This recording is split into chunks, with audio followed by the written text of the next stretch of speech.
Salaki.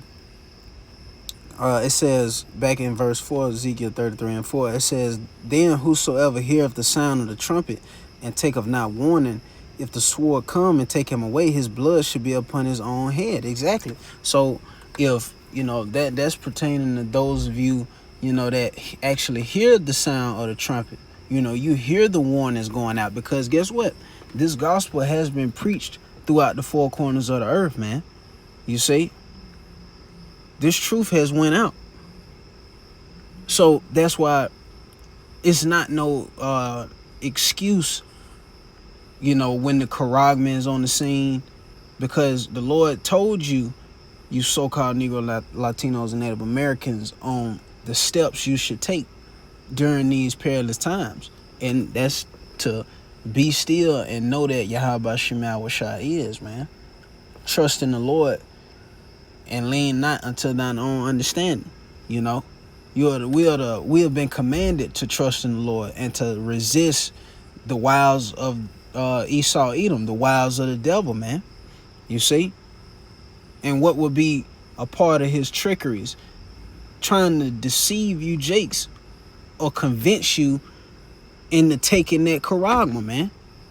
And I forget the word in the Greek, but roughly paraphrasing, one of the definitions go back to I can't think of the word right now, but I remember the definition. It basically I think it goes back to trial, if I ain't mistaken, but it goes back to basically enticement to sin, roughly paraphrasing, but it's in I forget the word at the moment, but I remember the definition. But continuing on, it says, he heard the sound of the trumpet and took not warning, his blood shall be upon him. Exactly. So if you decide, if you hear this report, if you heard the prophets tell you not to take that charagma, and you turn around and you do it anyways, that's going to be upon you. You see? Continuing on, it says, he heard the sound of the trumpet and took not warning, his blood should be upon him. But he that taketh warning shall deliver his soul. So it's a benefit for you hearkening unto the sound of the trumpet. But let's get straight to the point, because this is what ultimately all of this is going to lead to. This is going to lead to, Revelations 13 and 16. It says, and he causeth all, both small and great, rich and poor, free and bond, to receive a mark in their right hand or in their foreheads, and that no man might buy or sell, save he that had the mark, or the name of the beast, or the number of his name. You see? So this is what Esau is planning to do. And he's going to give it to you in the form of, having you thinking that this is something good for you. This is a good decision for you to make, because he's about to hoard all the resources to himself and begin to rationalize the people once this famine really kick in. And he's going to basically box you outside people in to a point where you have no choice but to go to him. But in order for you to get what he wants you to have, so to speak, you're gonna have to take that charagma, man. But the elect is not gonna take that charagma, because the elect has been preserved. You see? So this is Revelations 3 and verse 10. It says, because thou hast kept the word of my patience, I also will keep thee from the hour of temptation, which shall come upon all the world, to try them which dwell upon the earth. You see? And let's go into this word try.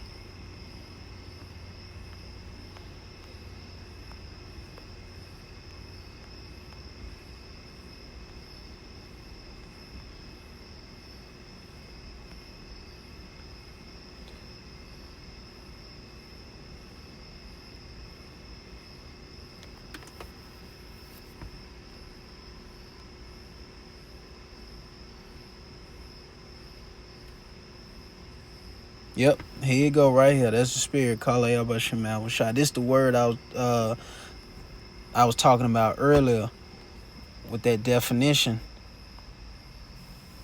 Strong's G 3985, Pyrazzo. Pyrazzo. It's that word. Or is it a? Hold on. the phrase to try. It says to try whether a thing can be done, to try, make a trial of, test.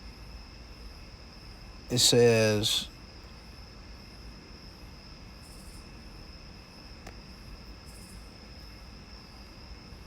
to try or to test one's faith. See, our faith is going to be tested. You see, the Lord's going to use the charagma to test the faith and the belief of the elect. So even when these famines come to pass and Esau does begin to, hoard everything to himself, that's when the elect is going to fully trust in Yahweh Shema Washai and no longer stay upon him that smote him, So that's when the elect's faith is going to be tried. Our faith is going to be tried. It says to try or test one's faith, virtue, character. Our character is going to be tried by enticement to sin. Exactly. We're going to be enticed, provoked to sin, man. Let's get this word entice, simple Google definition. I got some phrases. It says to lure, temptation, bait. See? So ultimately this devil is trying to snare you, man. You see? Charm, bewitchment, pull, and he's mostly going to be pulling on what? The flesh, man. That our temptation is going to be a moment where the spirit is going to be versus the flesh, and it's going to be, in that hour where a decision has to be made, man, on what you're going to do. And this goes for, myself first and foremost, but this goes for all of us, man. Those of us that believe in Yahweh Shema Washai, that believe in this report, and it's going to be, our faith is going to be tried even unto death, man. But we may have to have our heads cut off. See? But that's not the end all be all, man. Because at the end of the day, knowing the report, the elect still has the victory over the beast. You see? But let's go back here to that Revelations 3 and verse 10. It says, because thou hast kept the word of my patience. So because we, kept, our integrity through the mercies of Yahweh Shema Washai, because the Lord's going to have a spirit upon his elect to resist this, And only the Lord can put the spirit on you to resist that charagma, man. It's nothing we could do in the physical, It all boils down to selection and election. At the end of the day, predestination. You see? So it ain't no such thing as no fucking free will, man. Like you Christians like to, like to say. It says, I also will keep thee from the hour of temptation, which shall come upon all the world to try them that dwell upon the earth. And this is going to be a global trial. This is not just going to be geared towards one city, one state. This is going to be a global thing. It says, behold, I come quickly. Hold that fast which thou hast, that no man take thy crown. Exactly. So that crown, we already have it, man.